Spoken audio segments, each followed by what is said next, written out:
Once again, welcome to How to Connect with Any Smithie on LinkedIn. My name is Jamie Lee. When I was on Smith campus, when I was an undergrad, I went by my Korean name, which is Jian Lee, and I lived in Jordan House for all 3 years. My junior year, I studied abroad in Tokyo, and I did that through a UMass program, which was a big joy for me because I intentionally wanted to go to Tokyo. They have a slightly different dialect in Kyoto versus Tokyo. Uh, if you know if you know Japan. And I'm not a LinkedIn expert. I'm actually an executive coach. And if follow me on LinkedIn, you'd also see I am also an integrative hypnotist. And what I really do in my coaching practice is help my clients develop their self-advocacy, self-confidence muscle so that they can get promoted and better paid in their careers. And LinkedIn is a big part of career development. LinkedIn almost always becomes a part of the discussion when we talk about so-called personal branding or increasing your visibility or improving your thought leadership or doing an intentional targeted job search, right? And so I have talked to my clients about how to improve their visibility on LinkedIn. And then I was thinking, you know, connecting with Smithies is such a low-hanging fruit. This probably is the lowest hanging fruit of all the fruits when it comes to career development for Smith alums. And I'm like, how come no one's ever done a talk on how to connect with any Smithy on LinkedIn? I'm like, let's make it happen. So I reached out to Wendy, who's here. Wendy, our amazing president of the New York City Smith Club, and I suggested that we have this virtual session and make it available to all the Smithies. So love seeing all the Smithies who are joining us live, and also, welcome to all the people who are watching the replay. And as I mentioned previously, we are recording this, so if you have to drop off, it's okay. We will send you the replay link, and it will be something that is private, so it's, just for our Smith group.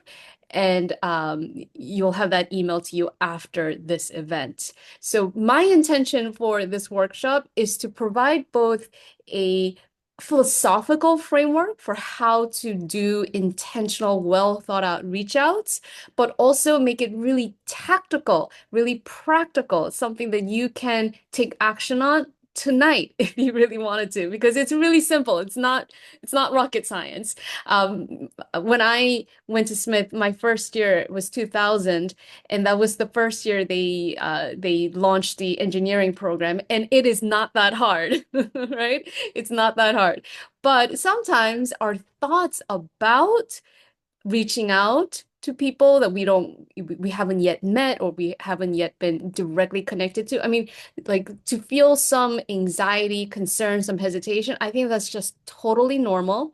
And I want to share a simple, reusable, repeatable, actionable framework that you can take with you for reaching out to Smithies on LinkedIn or reaching out to other potential contacts. Because as a small business owner, as an executive coach for, smart career-driven women, I know that real change happens one conversation at a time. We think, oh, we have to have all of this and all of that and do this perfect, da, da, da. But at the end of the day, real change, real career development happens one conversation at a time. And so I think connecting with Smithies on LinkedIn is yet just another way to have one conversation at a time. So, I am going through my perimenopause phase. It's a lot of fun. My face feels like it's on fire. And I have trouble remembering words and stuff. So if you see my eyes going back and forth, I'm just trying to, support my own memory recall. And if I don't see what's in the chat immediately, I promise I will get to it at the end of our hour together. So if you put something in the chat and I miss it, I will come back to you at the end of this session. And that is just to help manage both my perimenopause brain and my ADHD brain. So everyone, please feel free to introduce yourself, to share your LinkedIn profile links right into the chat. Ultimately, this is a networking session, so we might as well start networking right away. I have prepared some slides and I wanted to make this both broad, doable. So some of the information for our, power LinkedIn users may feel like, oh yeah, I know this already. And for some people, be like, oh, that's how you do it, right? So I wanted to make this applicable to as many Smithies as possible. So let me share my slides once I dig it up. I know it's here. There it is. Okay.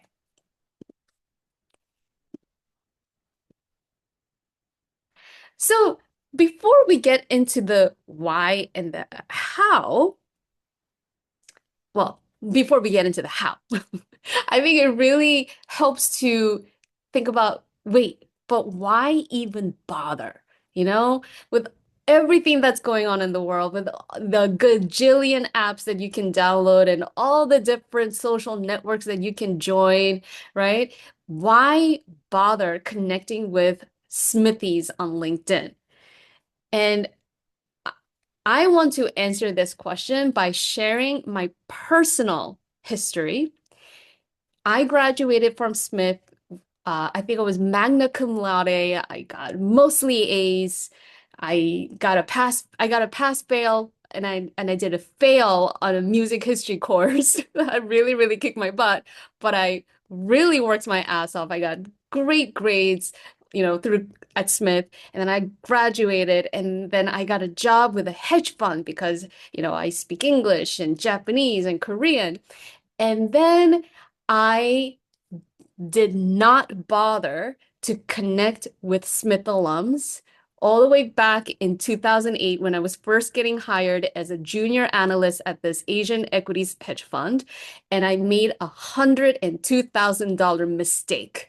I left $102,000 on the table by not bothering to engage and connect with Smith alums. I genuinely believe that this is true because when I was a young Smith grad, I used to think networking is sleazy and quote unquote not for me.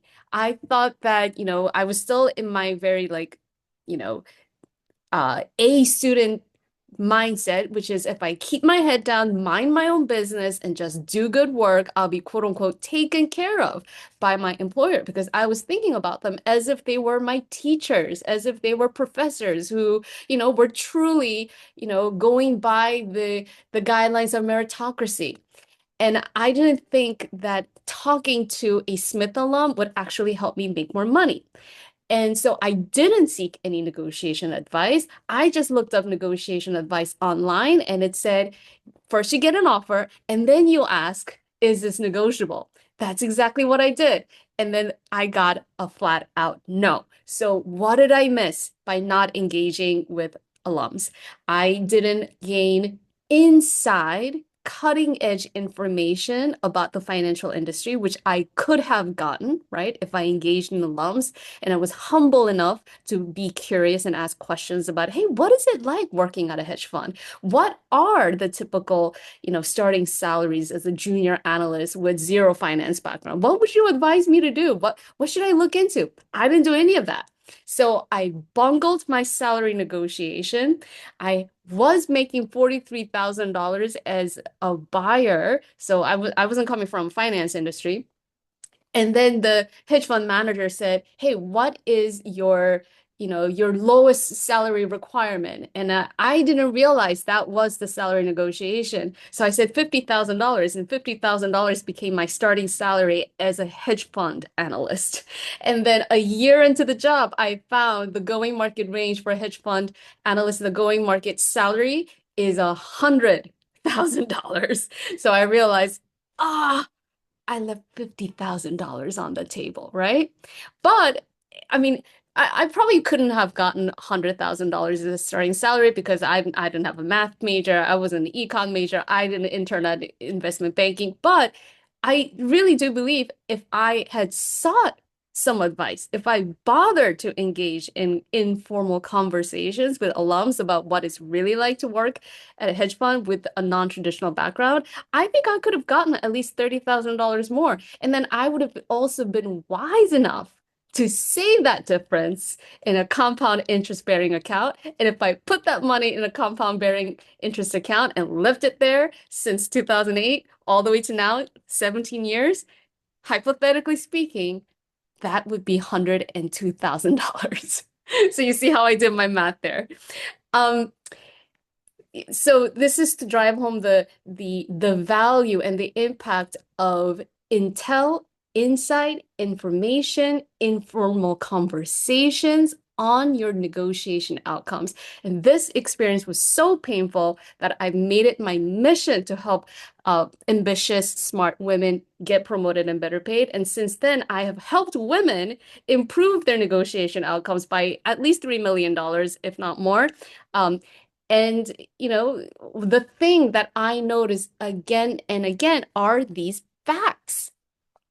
Uh, When you're plugged into networks, when you're plugged into networks of women, it helps you get promoted and better paid. I know now at Smith College, we're not all women, but back when I went to college there, we were all women. All people who are socialized or identify as women, as well as gender minorities.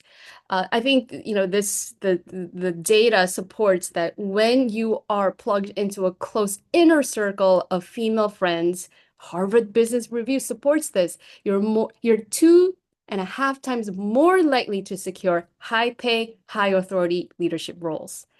And Kaufman Foundation, which supports entrepreneurship, they show that women entrepreneurs with strong networks see 35% faster revenue growth.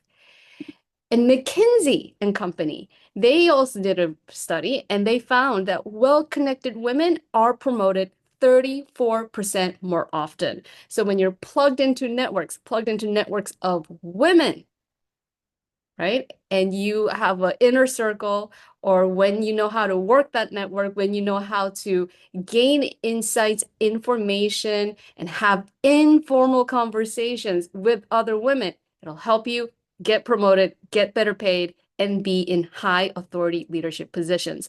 I've been an executive coach for about 10 years, and I help women negotiate their promotions, their raises, their job offers. And again and again and again, I see these data points to be true anecdotally as well. I have had a client who negotiated for $50,000 more because she had a friend who was working at that same company and she had the inside scoop that yes, they can pay more. And so whatever they initially offered, that's lowballing, don't accept it. And so she was able to confidently advocate for herself and secure a VP position that paid $50,000 more than the initial offer. Another client, she also has friends who are in the tech field and she consults with them and they share, pay information. Here's what I'm making as UX director at this company. Here's what I'm seeing as, client satisfaction VP at this company. And they share that information. And when they share that information, they can better negotiate for their promotions as well as other, growth opportunities. So yeah, you might think networking, oh, it feels awkward and it's like difficult and it's strange and anxiety producing. But did you know that it could literally help you get promoted and better paid? So having said that, we are going to review both philosophical frameworks, but we're also going to talk about very tactical things about how to connect with Any Smithie on LinkedIn. Because if you I'm assuming these three things for most of us here that you all have an active LinkedIn account. That's why you're sharing your profile link in the chat. You understand the value of LinkedIn. You know that, when people Google you, your LinkedIn profile is almost always the first thing that shows up. It is our digital business card. And you're ready to take your LinkedIn game to the next level because you know that the more better connected you are, the better you can help yourself grow your career, grow your earning potential, and also help other Smithies improve their career trajectories as well. So, having said that, like I said at the beginning, if I miss any questions in the chat because I'm too focused on what's on the slides, we will definitely get to you by the end of this hour. So let's talk about navigating LinkedIn with both a map and heart. So whenever you think about connecting with either a Smithy or somebody you haven't really intimately connected with, or you're not really like on friends terms with, I want you to think of these two acronyms. We're going to bring a smart map. We're going to use our head in a smart way. We're going to navigate it strategically in CPR.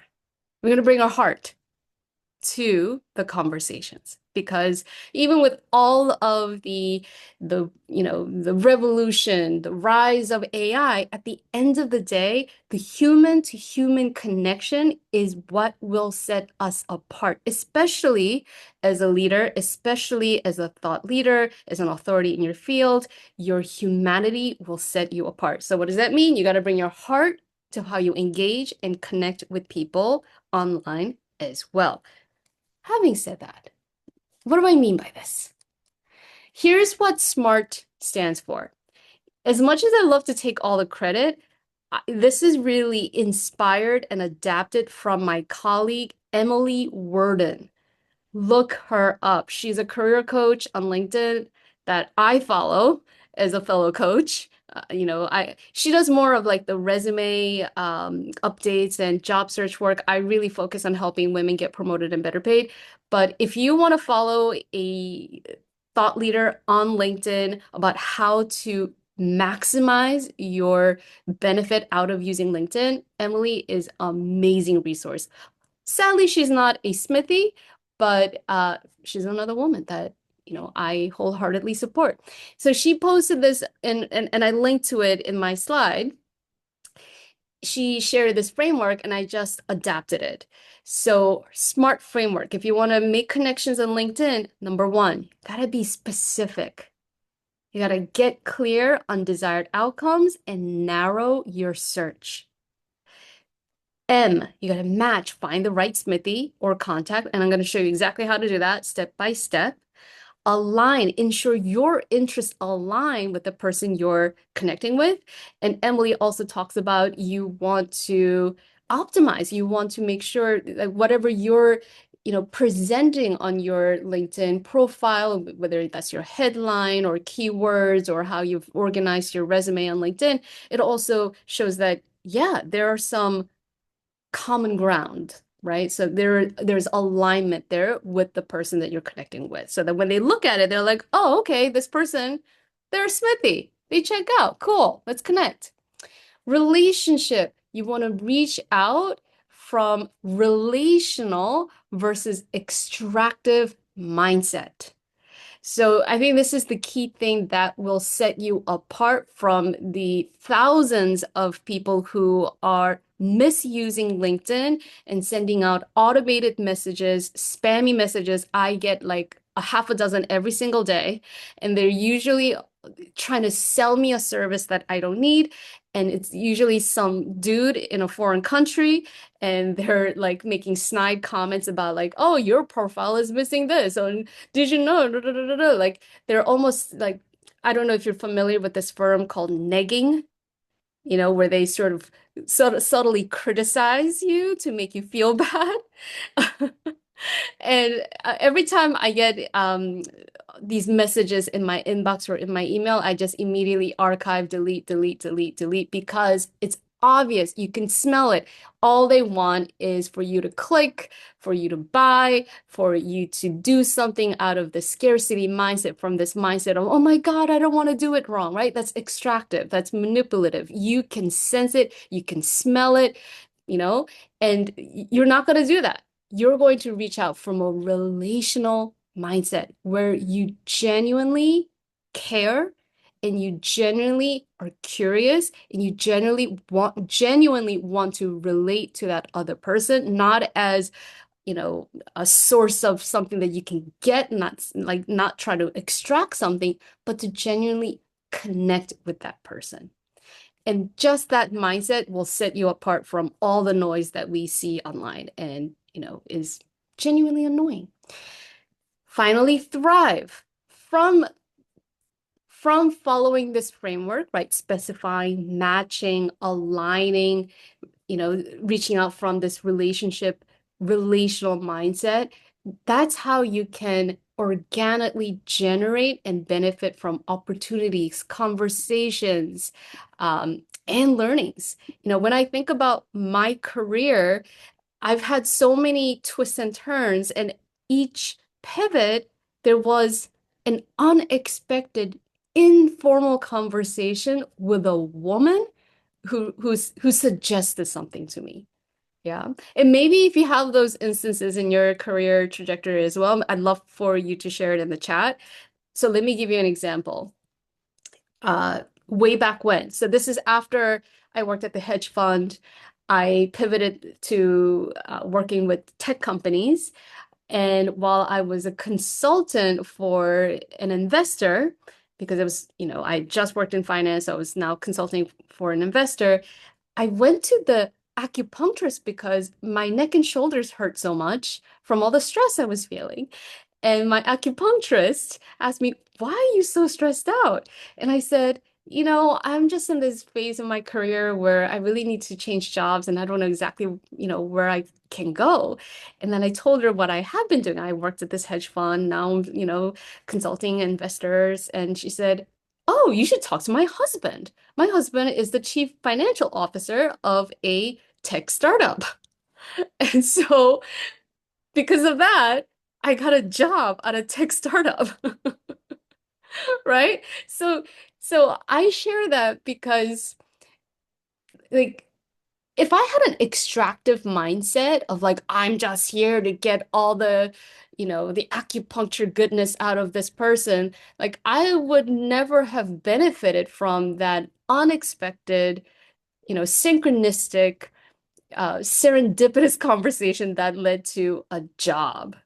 Right? So the mindset, it requires a little bit more openness, a little bit more curiosity, a little bit more like anything can happen. I'm really curious to know what can happen, right? Anything can happen. A client of mine who is a master networker, she of course became president of her company because she's really good at connecting with people. She said networking is almost like going through portals and you get to engage with other people. It's like getting to walk through a portal of different opportunities. When I think about the conversation I had with my acupuncturist that led to a job, yeah, I'm like, yeah, that's true. Right? And since then, I've had so many different conversations with Smith alums who work at Smith College, Smith alums who support the Smith Alum Network. I know Jennifer McNally just joined this conversation, and Smith alums who run Smith clubs, like all those conversations have led to me showing up, to engaging, leading workshops, and then to clients, right? But it was never from like, oh, I need to get something, I need to extract. It's like whenever I approach those conversations from this place of what can I share? What can I genuinely give because I care about Smithies? Those conversations, when I really center the relationship, that has contributed significantly and undeniably to my coaching practice thriving. Okay, so let's get to the tactical part. All right. So you can follow along. If you have your desktop open and if you can open a different tab and you can open, your LinkedIn tab, you can do this. I am just going to show you step by step, and then I will demonstrate live.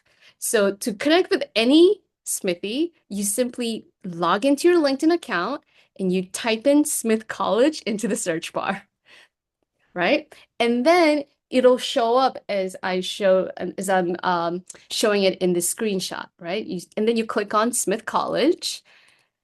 And then once you are on the Smith College page, look below. You see there's home, about, post, jobs, life, alumni. You click on alumni. And when you click on alumni, you see that there are 35,763 Smith alums around the world uh, who have a LinkedIn account, right? I'm sure there are many more Smith alums. And then from here, you could almost use this like a Google, and you could type in keywords into that search bar. You can sort by start year, end year, starting from 1900 to 2025. And then as you can see below that, there are these different search parameters: where they work, where they live, and it's beyond the screenshot. But if you click on the scroll right button on your desktop, you can also see you can sort by what they do, what they're skilled at, what they studied, and how you're connected. I'm going to tell you a little bit more what that means in a minute.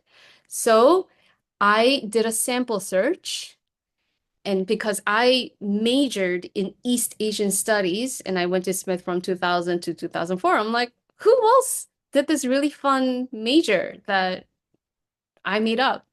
I'm saying that because back then it was not a formal major, so I had to apply to make it an independent major.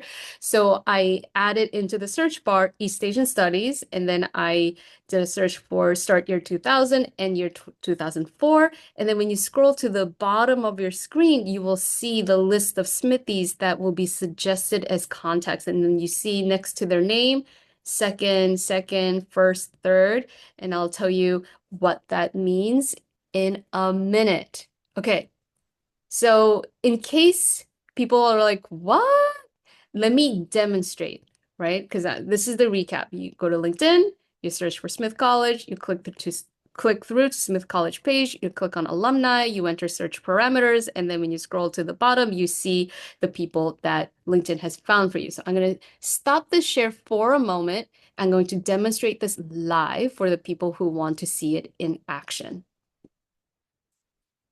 Okay, so now I'm going to share my, as you can see here, oops, that's not what I wanted to do. And then you go to Smith College in the search bar. You click through and open Smith College. And then you click on alumni. And then here you can search for keyword, title, company, even major names. I saw somebody commented that they're an acupuncturist. So now I'm just curious, how are there other Smith alum acupuncturists? So I'm gonna search for the term acupuncture, and let's say from 1990 to 2025. Okay, there, uh, okay, that didn't work. Acupuncture. Okay, there's 17 alumni. There's 17 Smithies who are also acupuncturists who were at Smith between 1990 and 2025. And then you can click on show more, right? And then you can see many of them are in Massachusetts, Oregon, California, Portland, not surprising. And then you click on this little scroll button, and then you can see they're skilled at holistic health, acupuncture, stress management, pain management, alternative medicine. And wow, I already have 4 connections with whom I'm second degree um, connections. Okay. And then when you scroll to the bottom, you see like all the people whom I may already know. So LinkedIn's doing the work for me and it's saying, hey, you know what? You're probably already kind of connected to these people, so you might as well connect with them, right? Okay. So I see someone has raised their hand and I will stop the share. Okay. Heather, did you want to ask a question or did you want to share something? A little bit of both, and thank you. So I'm the acupuncturist, and I've actually done that, and I've tried to, and I sent connection requests to all 17 of those women, Nice. acupuncturist, with a little note saying I'd like to connect. One of the challenges I have is that because acupuncturists don't get hired through LinkedIn. So acupuncturists who have LinkedIn accounts, it's typically not a big priority. Um, typically we're not on it a lot, so I haven't heard back from any of them. And I'm just wondering if you have any, and I also like don't want to be a nag. Like I figured, like I did it, I sent a nice note. Nothing happened. I'm imagining it's probably because their accounts are just not very active. So I wonder if you have any thoughts about what kind of follow-up would be appropriate, if I should let it go, if I should do something else. So I appreciate your thoughts and thank you. Sure. So, going back to the framework, SMART, right? Be specific, match, align, relationship, thrive. So I think it's a matter of going back to the first letter in that framework. So specifically, why would you like to connect with other Smithy acupuncturists? That's a great question because there are so few of us. There are Facebook groups for like Smithy lawyers and Smithy doctors. So I'm really interested in just learning about who this really small subsection of the world is, what kind of practice they're doing, where they're located. If we could send each other referrals, just sort of getting to know each other a little bit more. Got it. You want to generate like a community support kind of connection. Yeah, I think you could. Yes, that would be Right? correct. They get to know like how are you running your practice? What are you learning? Could we, refer clients to each other? I'm here, like I don't see you as a competition. I see you as like we're Right. here to be colleagues, right? So Yes. knowing that, I think what would be great is since you've already reached out to them, now genuinely show your support. If you see them make posts on LinkedIn, comment on them, hit like, right? If they write articles on LinkedIn, comment on them. This is what I learned from Emily Worden, whom I mentioned earlier in this workshop. Like she's like the LinkedIn expert on LinkedIn, how to use LinkedIn for job searchers. And she really encourages everyone to leave 10 comments a day on LinkedIn. I mean, Wow. I use LinkedIn almost every day, and I mean, like, that's a lot. But the reason why she does that is because LinkedIn runs on algorithms, right? And what LinkedIn is looking for is once you post, like, how much engagement, how much interaction are you generating?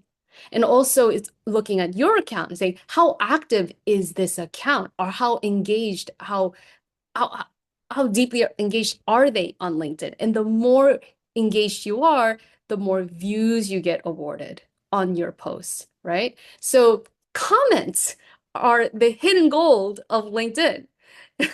And it's effort because you have to pay attention, right?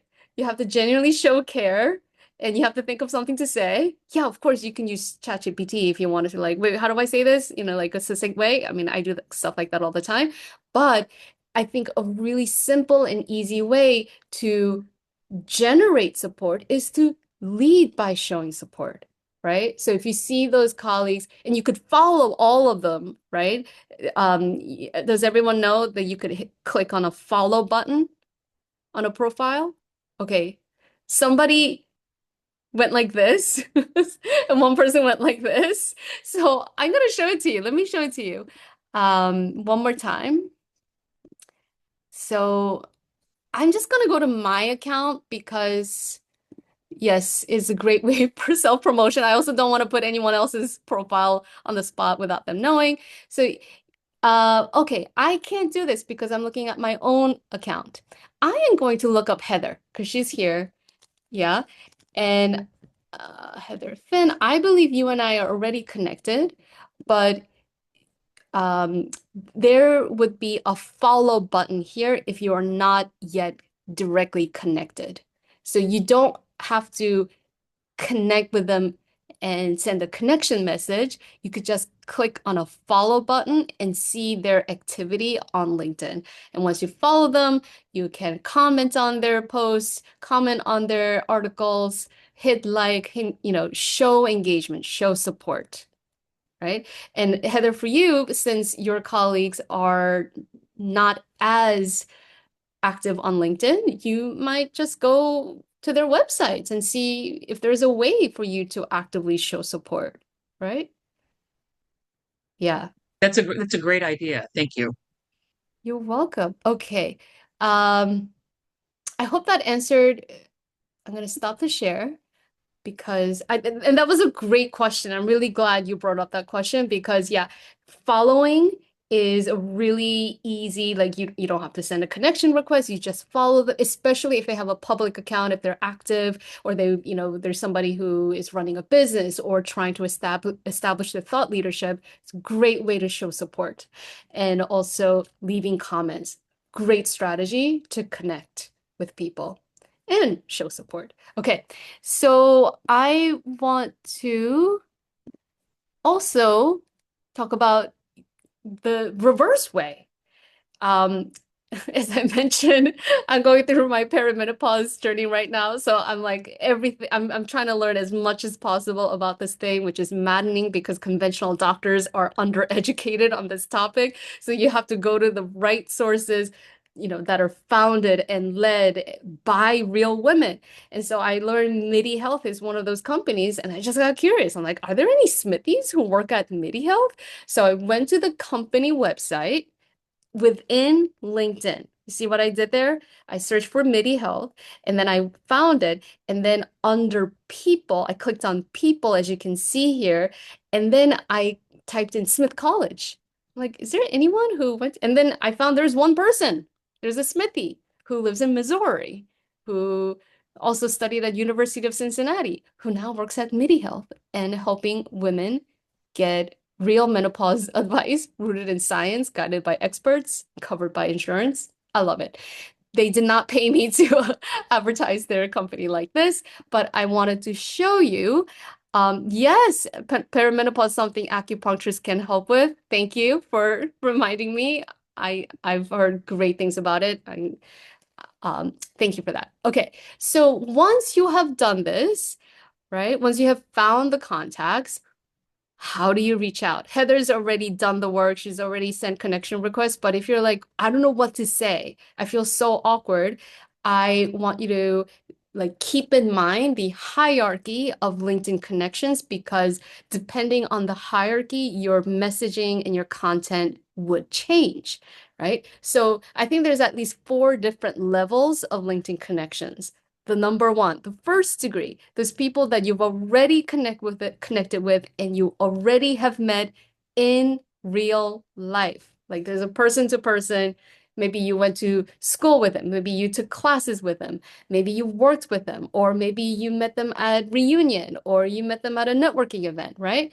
And so if you already have that IRL connection and you're already first degree, right, you can reach out with ease.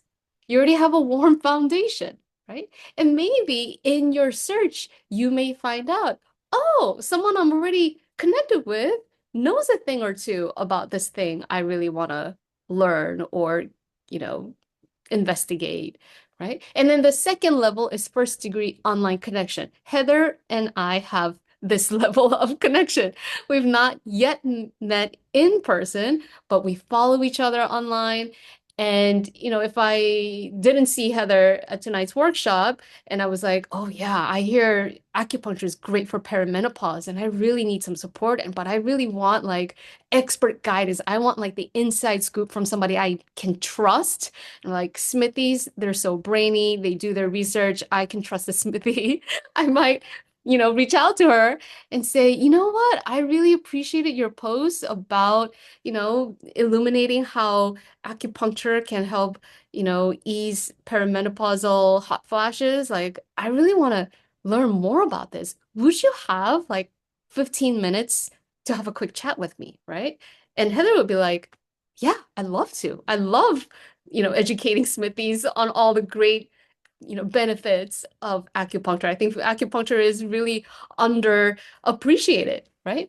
So there's that. And then there's the second degree. As you saw earlier, LinkedIn was suggesting a lot of people who are my second degree connection. So we're not directly connected, but we share a connection in common. And those connections may either be first degree in real life connection, or they may be first degree online connection. So I don't actually know them really. I just have connected with them online. So in that case, yeah, if you know the person and it's the shared connection and it's an IRL connection, I think it's a great way to sort of warm up the intro, right? You can mention, hey, I also know Allison who lived at Gillette and we both graduated 2004. And I noticed you're connected to Allison and I'd love to have a chat with you about, you know, perimenopausal hormone therapy. I think you would really know a thing or two about this. Can I ask for like 15 minutes of your time, right? And then there's the third degree, which is totally cold. We don't have any shared connections, but through your online research, you now know you have Smith in common, right? And I think this is where that CPR framework really kicks in to be clear, warm, curious, non-extractive. But let me tell you what CPR really stands for. It's curiosity, be genuinely, sincerely curious about the other side. Like imagine you're Oprah, right? And you're interviewing them and you just want to hear everything. You want to understand their emotional journey. You want to know their trajectory. Just not just, what can I get from them, right? You're not thinking about what can I get? You're thinking about, I want to hear everything about, from this person. Patience. Heather, you mentioned she reached out to 17 people. Great. I would like to offer, if you reach out to 10 people and you hear back from one or two, that's a win.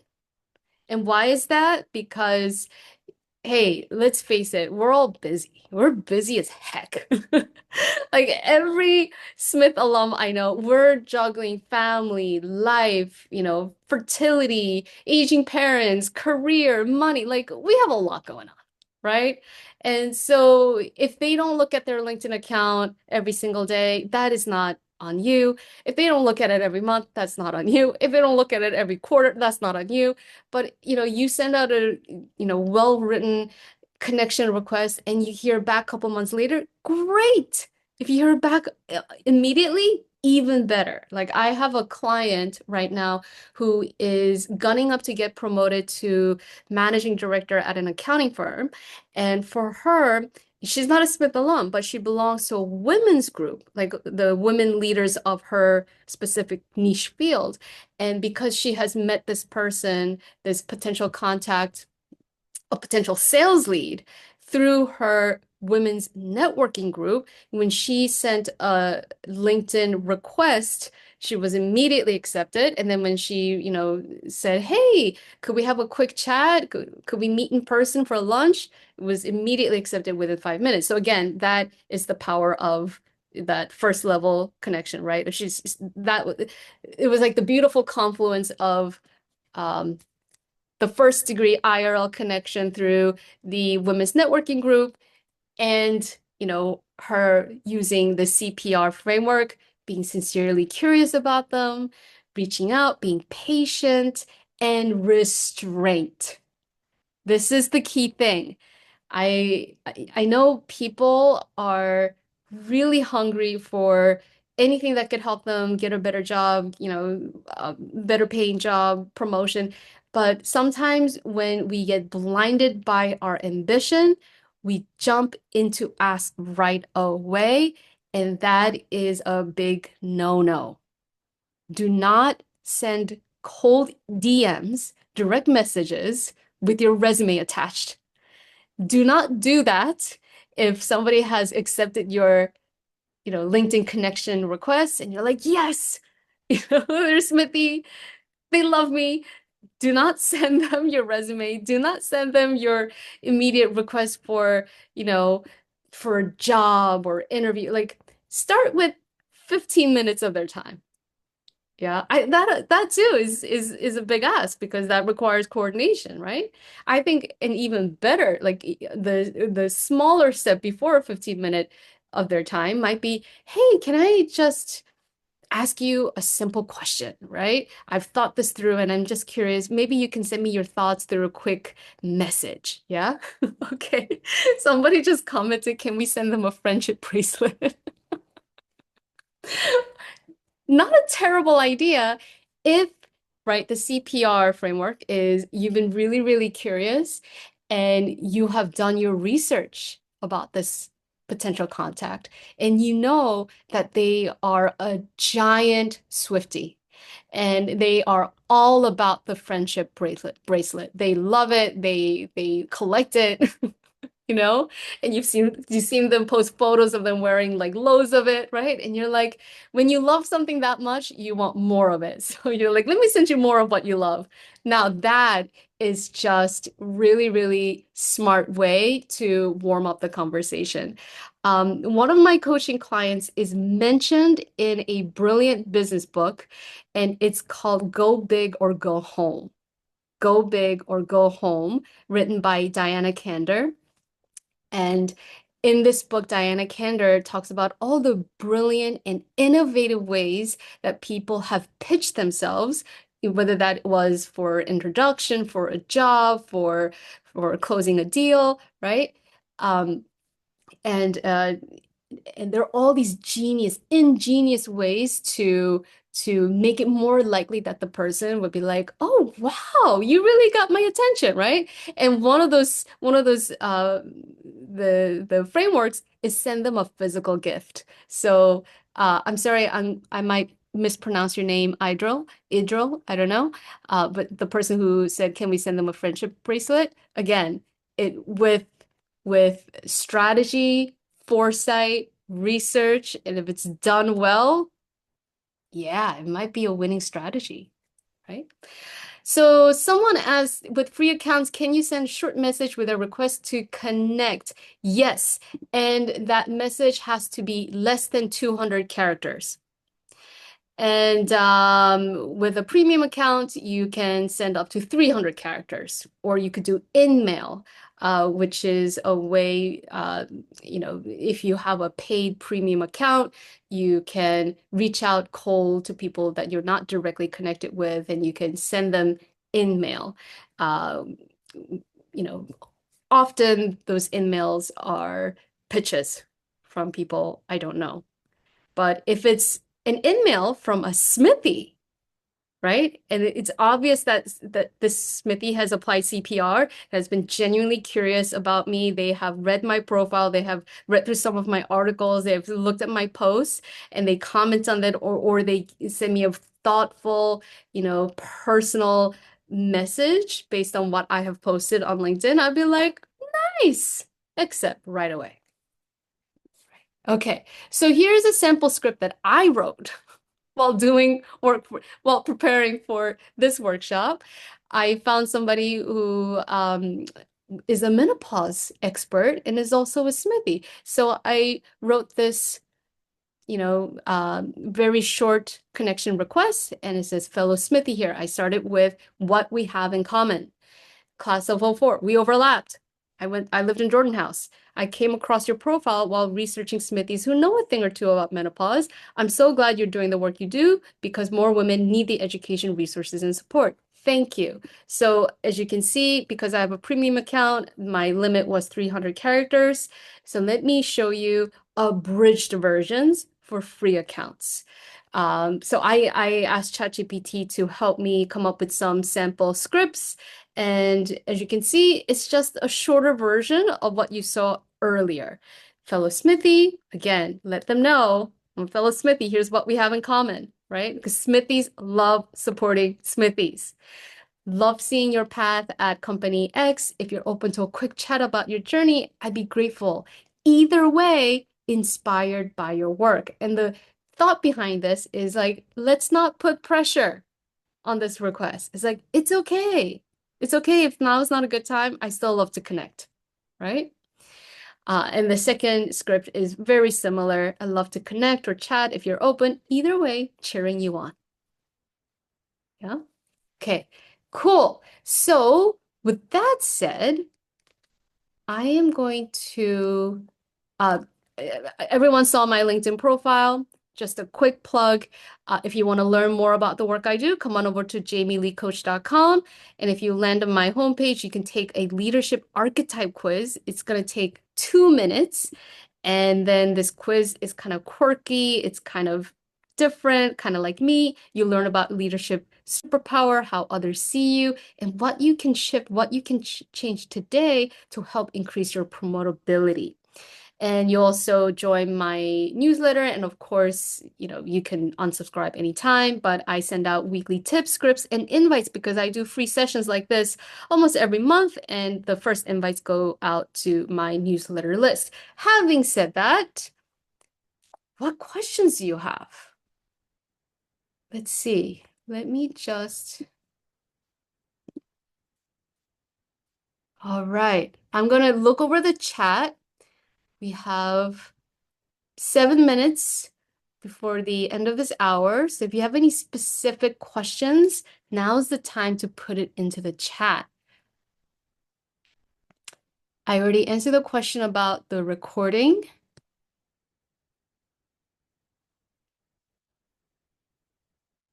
People are sharing their LinkedIn profiles. Amazing.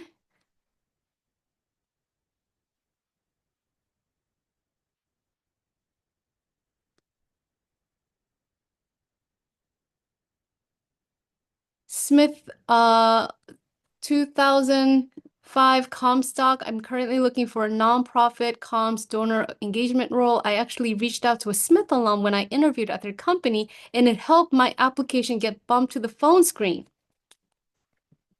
That's a success story. The network is amazing. Yes.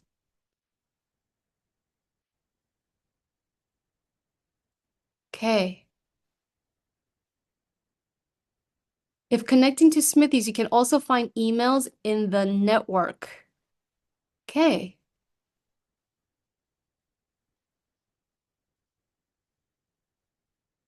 Yes, there is a limit to how many you can send with notes in a day without the premium.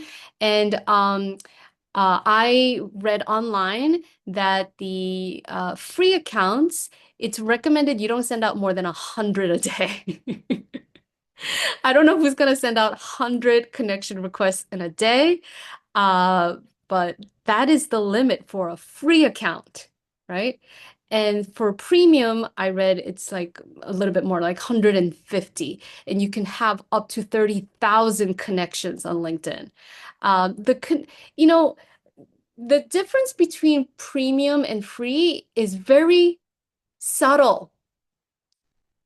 Like, unless you're going to use LinkedIn as a sales prospecting tool where you're, randomly reaching out cold to people, right? I don't think many of us are doing that. But I have found I've been a free user for most of my career as a small business owner. And every once in a while, they offer me a discount. I'm like, okay, let me try the premium. And I just find that the premium is like, as a I'm not a techie. I just try to use it as simply as I can. Eh, Like what you do get is you get to include a clickable link under your name. So if you see my profile, you'll be able to see that under my name there is a blue link that says view my website, right? So Sure, that's great. And also is a service provider. Like I can screen people who are looking for coaching services on LinkedIn. And between you and me, I have found that a lot of these coaching service requests are just not that great for me. They're not that great for me. So I'm like, wait, why am I paying for this premium account? They say that the premium, if you have a premium account, it helps with discoverability. But the thing is, again, this is what Emily Warden taught me on LinkedIn. The more active, engaged you are on LinkedIn, the more visible you become on LinkedIn. So, are you posting at least once a week? Are you commenting on other people's posts? What Emily Warden suggests is before you make a post, also, she suggests you make the post middle of the week, not on Monday or Friday when most people are not on LinkedIn, right? You warm up the algorithm by leaving comments on other people's posts, and then you make your post, and then you leave more comments on other people's posts so that you teach the algorithm, I'm engaged, I'm alive. Please help my post become more seen. But also there's the algorithm is kind of is a bit of a mystery, kind of fickle. At the end of the day, are you engaged? Are you showing up? Right? I try to make a post, even if it's just like personal, thing. Like today, I literally had a bird fly. It didn't fly into my home. My life partner took it in. It was a pet bird. It was right outside our window. And I'm like, I don't want to sell any, I don't want to promote my coaching practice today. I just want to share something personable, right? Personal and personable. And so I shared the photo of this bird. It was nesting on my head, so you don't have to make LinkedIn all about just, very professional and, you don't have to be all buttoned up and successful all the time on LinkedIn. You could just be a person on LinkedIn. In fact, I have seen my posts where I just show up as a person and just tell real personal stories. Those posts go viral for me. Okay, so I sort of went off on a tangent, but the answer to the question, the difference between premium and free as a daily user, I feel that the difference is kind of subtle. At the end of the day, the more active, the more engaged you are on LinkedIn, the more you get out of it. I've had clients find me on LinkedIn before I paid a premium account. People when I've for years I had a free account and people have found me and they have paid me. Um, you're so welcome, Annalise. Yes, updating your profile is a great idea. I also learned that there is such a thing as how do I describe this? Because I'm not a technologist, but the more often you update your LinkedIn profile, the easier you make it to be discovered by recruiters. Because some recruiters will go in there and they'll have the premium account and they'll do the back end research, which is just a lot more nuanced and more bells and whistles. And then they will search for who's been active in the last 30 days. And I have read I don't know if this is true, but I have read that even if you update a period, even if you change a comma on your profile and then you hit save, that gets registered on the database as active, as updated as of this day, right? So you don't have to do so much work to keep your LinkedIn profile updated. It could literally be I changed a dot. Yeah, but it could help the discoverability. Okay, I'm trying to go through the comments. Yes, if you missed the beginning part of this, don't worry. As long as you signed up with NYC Smith Club, you will get the replay. It will be a private YouTube link. Yes, students apply to Smith because of the strength of our network. And when I was really young, I underestimated the power of the Smith network. And the older I get, the more I appreciate the Smith network. Don't keep your old requests hanging. If they haven't been accepted in 1 to 3 weeks, delete them. Yes. And it's been shared. This is to help avoid being marked as spam. This refers to your outgoing requests, not the ones others send to you. Interesting. I didn't know that. Kelly, I'm so glad that you found this amazing. Um, And somebody also, Idril added, you should stay and comment to post on your post the first 30 minutes after posting. Yes, yes, yes. So this is a crazy idea, but I hear the Gen Zs, the really young kids are doing it, which is that even if even before they start a job, if they're in college, they start updating their LinkedIn profiles. And I've seen younger Smithies do this, Smithies who are still undergrad Smithies, they have an active LinkedIn profile. And then I read on a blog that the young kids who are really with it, what they do is they form a posse and they say, "Hey, I'm gonna make my project's update and I'm gonna go make it live at a certain hour." And then they tell their friends to come post comments on their project update because that way it shows the LinkedIn algorithm that this is engaging, this is getting a lot of views, and then it promotes and it makes it more visible to more people. So, I mean, think about the power of the Smith Network. If you can coordinate a group to, help uh, leave comments on your posts, it'll help with expanding your visibility a lot more. Okay. Yes. Um, Somebody said, yes, time to add a period to my profile. Yeah.